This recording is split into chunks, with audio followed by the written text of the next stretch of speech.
Hello hi all welcome back to my channel. So friends, இன்றைக்கி பார்த்தீங்க அப்படின்னா butter எடுத்து வச்சுருக்கேன் நான். ஸோ பனானா கேக் நம்ம எப்படி செய்ய போகிறோம் அப்படிங்கிறது தான். அதுக்கப்புறம் பார்த்திங்கன்னா 1 கப் மைதா மாவு, அப்புறம் கொஞ்சம் கொக்கோ பவுடர், அதுக்கப்புறம் பார்த்திங்க அப்படின்னா பேக்கிங் பவுடர், அப்புறம் பவுடர்டு சுகர். ஸோ இதுதான். அதுக்கப்புறம் பார்த்திங்க அப்படின்னா சாக்லேட் ஃபுட் கலர் எடுத்து வச்சுருக்கேன்.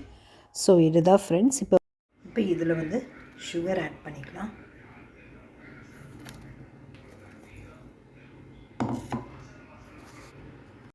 கொக்கோ பவுடரும் பேக்கிங் பவுடரையும் ஆட் பண்ணியிருக்கேன்.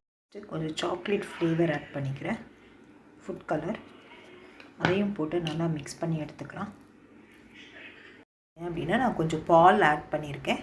ஸோ இப்போ அதோடு நம்ம கொஞ்சம் மைதாவையும் ஆட் பண்ணி இப்போ நல்லா கலந்து விட்டுடலாம்.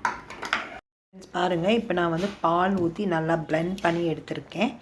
ஸோ நம்ம இந்த மாதிரி ஒரு 2 வாழைப்பழத்தை நம்ம தோல் உரித்து சேர்த்திக்கலாம். பாருங்கள், வாழைப்பழம் ஆட் பண்ணியிருக்கேன். ஸோ இதையும் நல்லா ஃபைன் பேஸ்ட்டாக பிளெண்ட் பண்ணி எடுத்துக்கலாம்.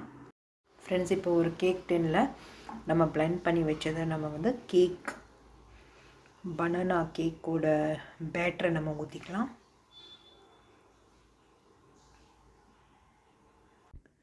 ஃப்ரெண்ட்ஸ், இப்போ பார்த்திங்க அப்படின்னா நான் ஏர் ஃப்ரையரில் 200 டிகிரி செல்சியஸில் 20 மினிட்ஸ் வச்சு எடுத்திருக்கேன்.